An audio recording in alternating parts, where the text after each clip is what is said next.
सभी को good morning. एक बार फिर से भूगोल की ऑनलाइन क्लास में आप सबका स्वागत है। अपन ने कल क्या पढ़ा था? हिमालय का भौगोलिक वर्गीकरण।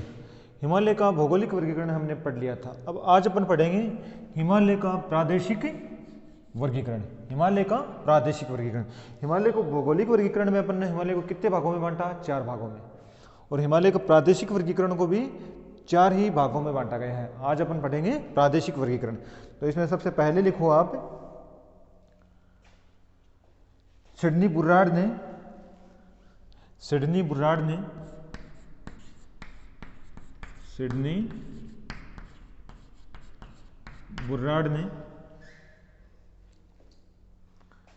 बुर्रार्ड द्वारा हिमालय का प्रादेशिक वर्गीकरण किया गया। सिडनी बुर्रार्ड द्वारा हिमालय का प्रादेशिक वर्गीकरण किया गया। इसे 4 भागों में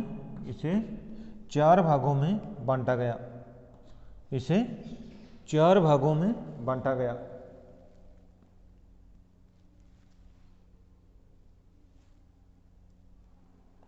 पहला लिखो पंजाब हिमालय।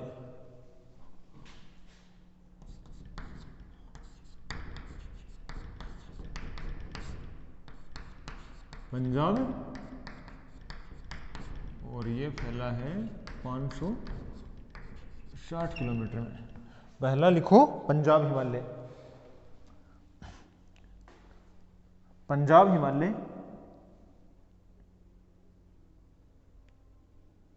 सिंधु सतलज के बीच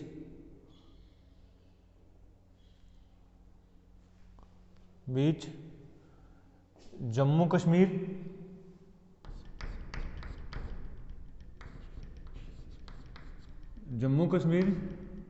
हिमाचल और पंजाब में फैला हुआ है। जम्मू कश्मीर, हिमाचल और पंजाब में फैला हुआ है। इसकी लंबाई 560 किलोमीटर है। अगला लिखो कुमाऊं हिमालय।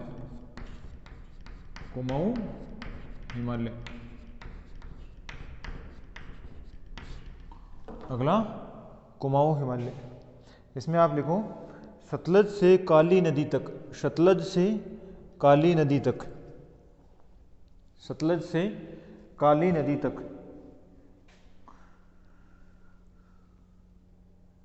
फैला हुआ है।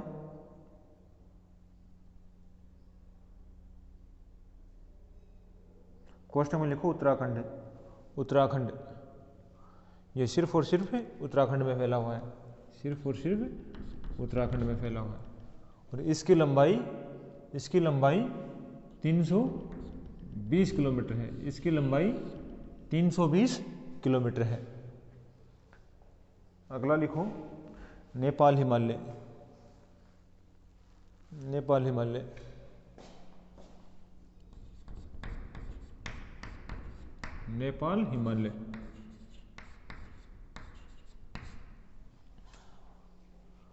नेपाल हिमालय काली नदी से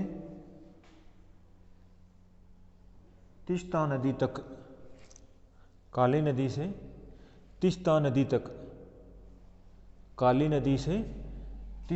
तक और यह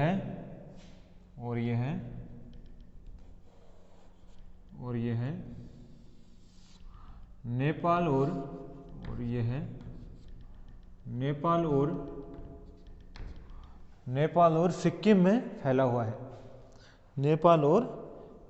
में फैला हुआ है। इसकी टोटल लंबाई 800 किलोमीटर है। इसकी टोटल लंबाई 800 किलोमीटर है। आप अगला लिखो असम हिमालय।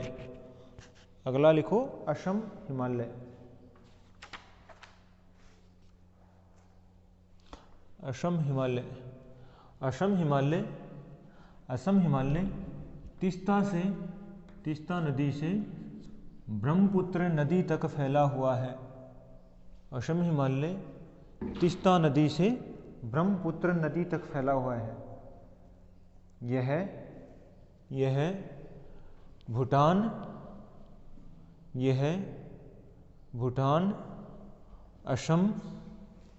भूटान, असम, अरुणाचल प्रदेश में फैला हुआ है। यह भूटान, असम और अरुणाचल प्रदेश में फैला हुआ है। इसकी लंबाई 720 किलोमीटर है। इसकी लंबाई 720 किलोमीटर है। इसकी लंबाई 720 किलोमीटर है। ये हुआ आपका कंप्लीट प्रादेशिक वर्गीकरण। तो प्रादेशिक वर्गीकरण में अपन देखें तो सर्वाधिक विस्तार किसका है? नेपाल हिमालय का। नेपाल हिमालय का कितने किलोमीटर है? 800 किलोमीटर। और जो सबसे कम है वो कुमाऊं हिमालय का। कुमाऊं हिमालय का सबसे कम विस्तार है, कितना है? 320 किलोमीटर। नेक्स्ट हेडिंग डालो उत्तर का मैदान। नेक्स्ट हेडिंग डालो उत्तर का मैदान। उत्तर का मैदान। उत्तर का मैदान। इसमें लिखो इसका निर्माण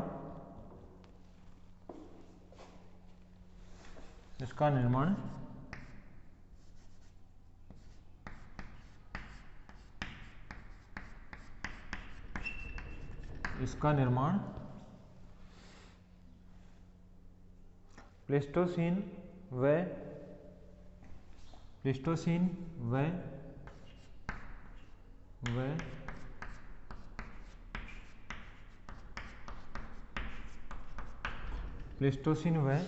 होलियोसीन प्लेस्टोसीन व होलियोसीन युग में हुआ है।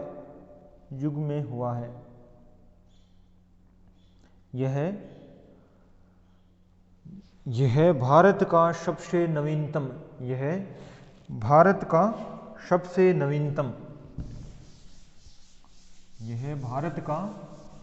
सबसे नवीनतम भौगोलिक प्रदेश है।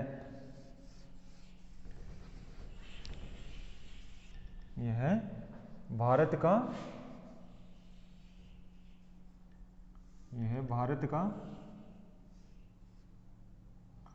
सबसे नवीनतम भौगोलिक प्रदेश है।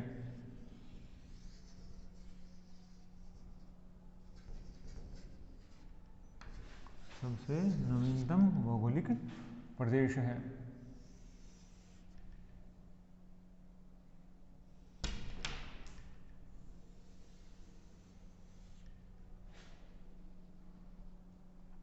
ये अपना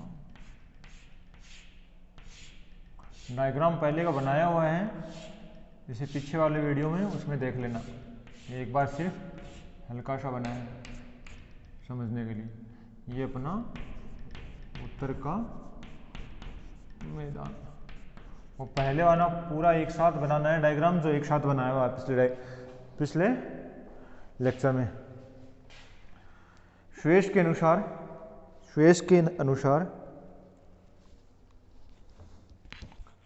अनुसार इसका निर्माण विशाल अभिनति, जैसे मैंने आपको पहले बताया था, किसी भी पर्वत का उत्थान होता है तब एक भ्रंश का निर्माण उसके आगे अवश्य होगा। तो जिस भ्रंश का निर्माण, जैसे ये पर्वत का निर्माण हुआ है और इसके आगे यूं एक भ्रंश का निर्माण हुआ है, ठीक है। धीरे धीरे इसका अपक्षय अपर्दन होता है और यहाँ तलछट जमा होता जाता है और फिर इससे एक मैदान का निर्माण होता है। और अपन इसको बोलते हैं अभिनति, और इसको बोलते हैं अपनति। जैसे अभिनति, अपनति, ऐसे। तो इसका निर्माण विशाल अभिनति में तलछट जमा होने से हुआ है।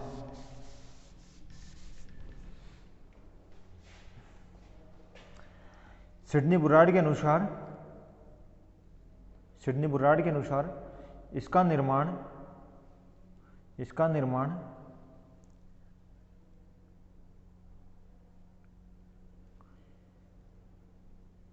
हिमालय के अग्रवर्ती घाटी में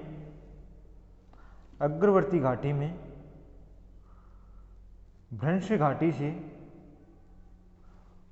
घाटी से मलबा जमाव से हुआ है। अब आगे आप हेडिंग डालो, उत्तर के मैदान की स्थिति और विस्तार।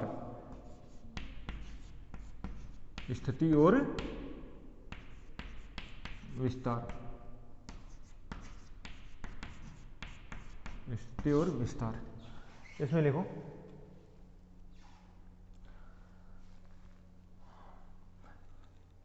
पश्चिम में सतलज के मैदान से पूर्व में ब्रह्मपुत्र मैदान तक 2400 किलोमीटर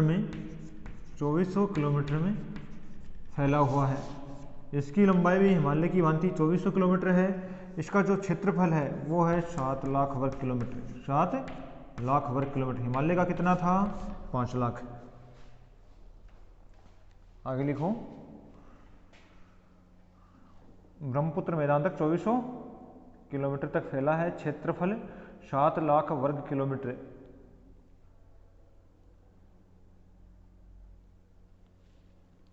अब स्टार लगा के आगे हेडिंग डालो, उत्तरी मैदान का भौगोलिक वर्गीकरण। पहले भौगोलिक पढ़ेंगे, उसके बाद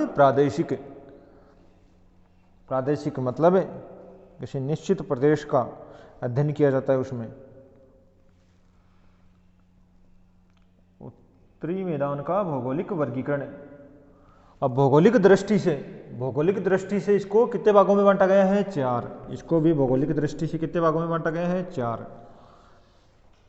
देखते हैं इसको। प्रथम भाबर प्रदेश किसको कहते हैं? देखो, इसको 4 भागों में बांटा गया है। एक तो भाबर, पहले अपन इसको समझ लेते हैं, उसके बाद इसको पढ़ लेते हैं। पहला प्रदेश है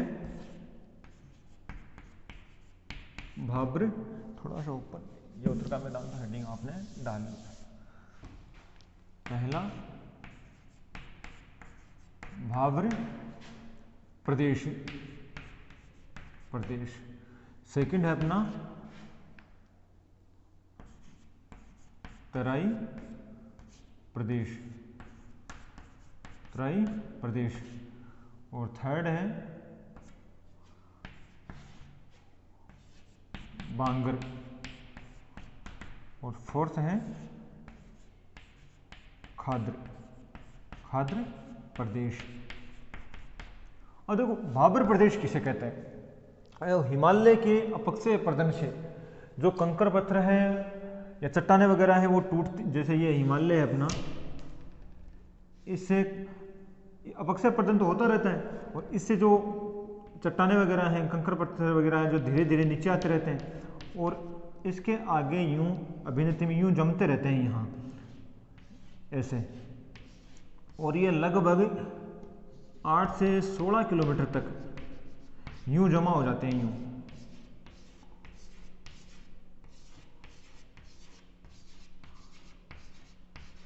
अब जैसे ये नदी का, ये हिमालय के ऊपर से जो नदियाँ बहती हैं उनका जो जल है वो यहाँ पहुँचता है, तब इनके ऊपर से न बह के आंतरिक हो जाता है इन छिद्रों से नदी आंतरिक हो जाती है, और फिर यहाँ वापस ये 15 किलोमीटर के बाद यहाँ वापस उत्पन्न होती है। तो इसको तो कहेंगे अपने खाद्र प्रदेश। ये उपजाऊ भी नहीं होता, पेड़ पौधे भी कम होते हैं, कारण कि पत्थर हैं, जंगली जानवर वगैरह भी इसमें यहाँ पर कम ही देखने को मिलते हैं। सेकंड, यहाँ ये भाबर प्रदेश। सेकंड यहाँ होता है तराई प्रदेश, यहाँ नदी धाराओं में वापस उत्पन्न होती है। और यहाँ पर अपन जो बजरी वगैरह है, ये जो तलछट वगैरह जमा हुआ मिलता है वो मिलता है यहाँ। और ये होता है 30 किलोमीटर तक, 15 से 30 किलोमीटर तक यहाँ नदी वापस धरातल पर उत्पन्न होती है। और फिर बात करते हैं अपन बांगर की। बांगर और खाद्र। बांगर का मतलब होता है पुरानी जलोढ़ मृदा, जहाँ बाढ़ का पानी अब नहीं पहुँच पाता उसे अपन कहते हैं बांगर प्रदेश। खाद्र जहाँ बाढ़ का पानी अभी भी पहुँचता है और मिट्टी जमा करता रहता है उसे अपन कहते हैं खाद्र प्रदेश। अब इसको समझते हुए अपन लिखते हैं, हेडिंग डालो आप, भाबर प्रदेश। भाबर प्रदेश, इसमें लिखो हिमालय तलहटी का प्रदेश, हिमालय तलहटी का प्रदेश जिसका निर्माण, हिमालय तलहटी का प्रदेश जिसका निर्माण, जिसका निर्माण नदियों द्वारा लाई गई, नदियों द्वारा लाई गई कंकर पत्थर के जमाव से, कंकर पत्थर के जमाव से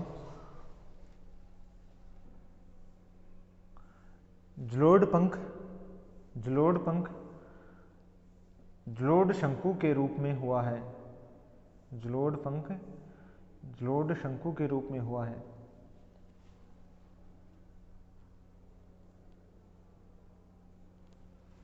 इसकी चौड़ाई, इसकी चौड़ाई 8 से 15 किलोमीटर तक होती है, 8 से 15 किलोमीटर तक होती है। यहाँ यहाँ नदियाँ भूमिगत हो जाती हैं, यहाँ नदियाँ भूमिगत हो जाती हैं।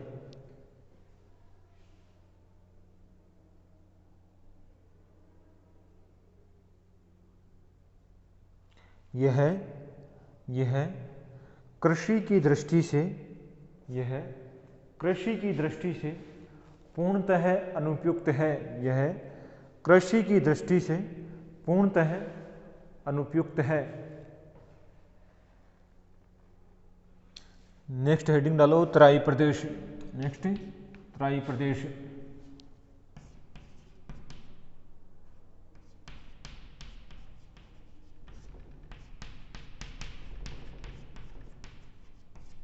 नेक्स्ट तराई प्रदेश, इसमें लिखो भाबर प्रदेश के दक्षिण में फैला है, भाबर प्रदेश के दक्षिण में फैला है।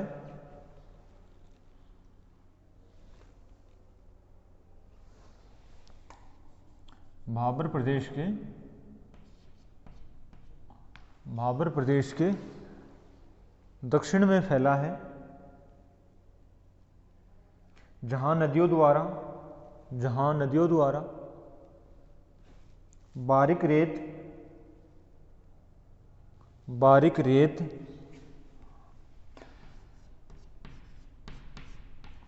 गाद या मंड द्वारा,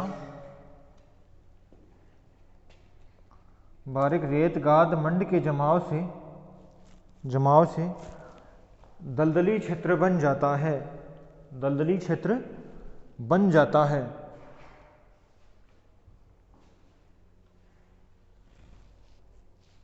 यहाँ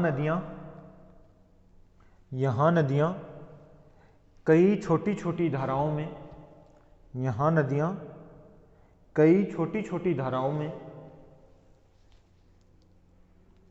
विभक्त रहती हैं, कई छोटी छोटी धाराओं में विभक्त रहती हैं। इसकी चौड़ाई, इसकी चौड़ाई 15 से, इसकी चौड़ाई 15 से 30 किलोमीटर तक होती है।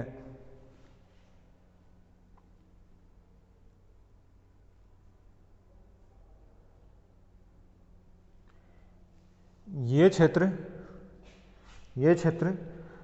घने वनों से, ये क्षेत्र घने वनों से ढका हुआ होता है, घने वनों से ढका हुआ होता है।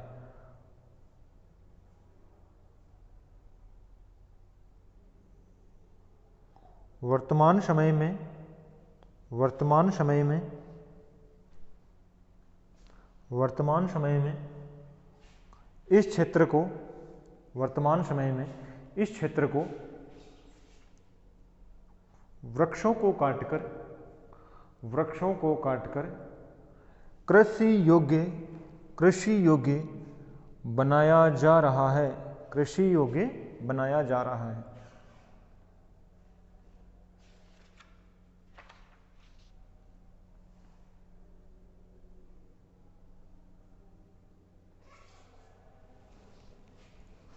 अगला है बांगर प्रदेश। बांगर प्रदेश या प्राचीन जलोढ़क मैदान। प्राचीन जलोढ़क मैदान। इसमें लिखो मध्य प्लीस्टोसीन काल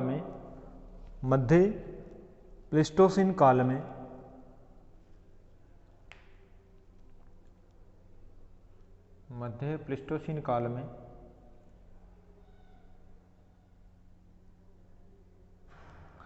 नदियों के जलोढ़ या मलबा निक्षेप से निर्मित ऊंचे उठे भाग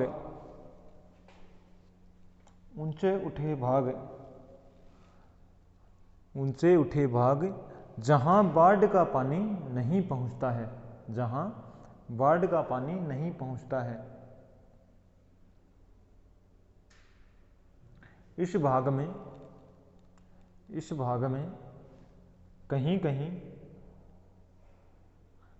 कहीं कैल्शियम युक्त लवणीय मृदा पाई जाती है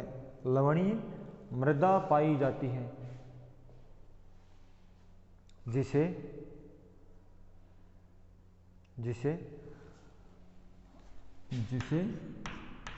रेह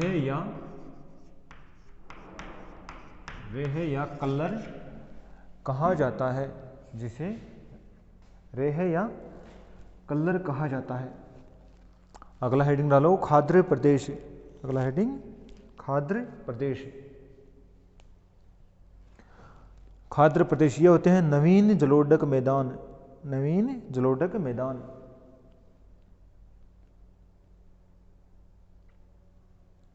जलोढ़ निक्षेप से निर्मित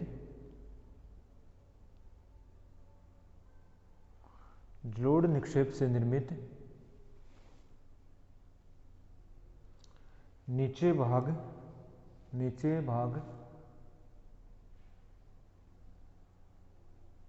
जहां प्रतिवर्ष बाढ़ का पानी फैलकर नए जलोढ़ निक्षेप का जमाव करता रहता है। यहाँ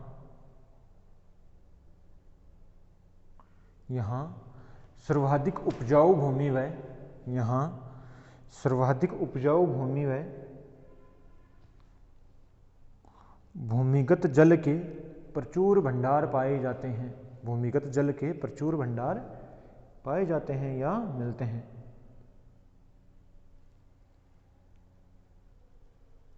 ये तो हुआ अपना भौगोलिक वर्गीकरण। अब हेडिंग डाल लो उत्तर के मैदान का प्रादेशिक वर्गीकरण। उत्तर के मैदान का प्रादेशिक वर्गीकरण।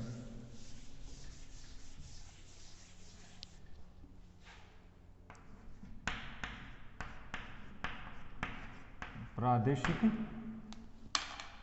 वर्गीकरण।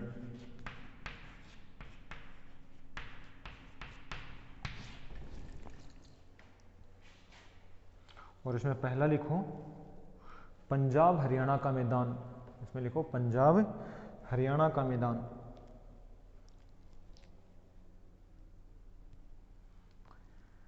सतलज से यमुना नदी तक का क्षेत्र। सतलज से यमुना नदी तक का क्षेत्र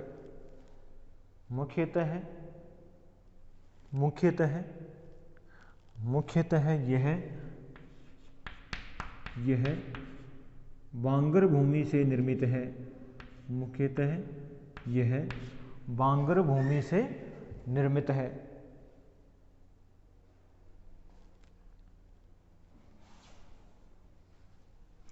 बांगर भूमि से निर्मित है।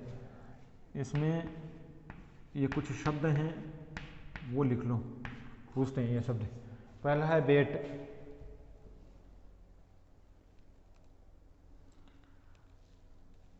पहला है बेट, सेकंड है धाया।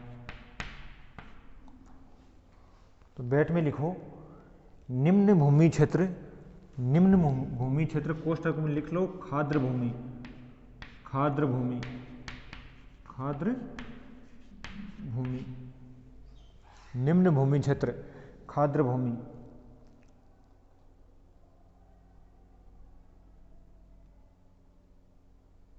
धाया इसमें लिखो आप ऊंचे उठे भाग, ऊंचे उठे भाग, और कोष्ठ में लिख लो बांगर भूमि प्रदेश, बांगर भूमि प्रदेश, बांगर भूमि प्रदेश।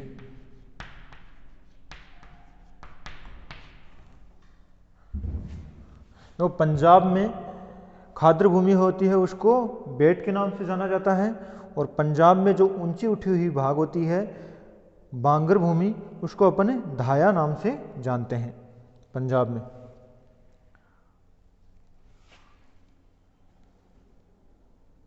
अगला लिखो चो, चो,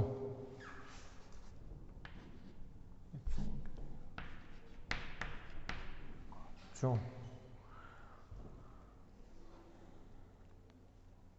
शिवालिक की छोटी छोटी नदियों द्वारा, शिवालिक की छोटी छोटी नदियों द्वारा अपर्दित क्षेत्र को, शिवालिक में छोटी छोटी नदियों द्वारा अपर्दित क्षेत्र को पंजाब में चो नाम से जाना जाता है। पंजाब में किस नाम से जाना जाता है? चो नाम से। अगला लिखो भूड़, अगला भूड़। इसमें पंजाब में कंकर पत्थर के जमाव का क्षेत्र, पंजाब में कंकर पत्थर के जमाव का क्षेत्र जो ऊंचा उठा भूभाग होता है, जो ऊंचा उठा भूभाग होता है उसे भूड़ नाम से जाना जाता है, भूड़ नाम से जाना जाता है। आज के लिए इतना काफ़ी, धन्यवाद। बाकी पढ़ेंगे कल।